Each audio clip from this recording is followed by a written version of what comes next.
ঘরের মাঠে শক্তিশালী পাকিস্তানের বিপক্ষে টি-20 সিরিজ জয়ের পর এবার আইসিসি থেকে দারুণ এক সুখবর পেল টাইগাররা।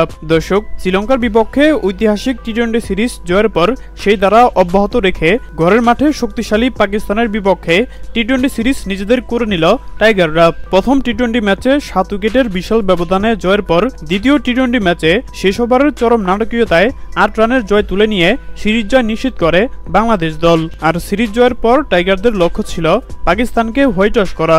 তবে দুর্ভাগ্যবশত শেষ টি-20 ম্যাচে পাকিস্তানের বোলারদের সামনে রীতিমতো মুখ থুবড়ে পড়ে টাইগার ব্যাটসম্যানরা।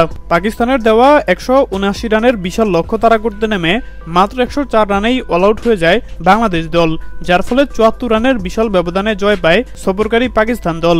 আর পাকিস্তানের বিপক্ষে টি-20 সিরিজ 2-1 ব্যবধানে জয়ের পর এবার আইসিসি থেকে দারুণ এক সুখবর পেল বাংলাদেশ দল।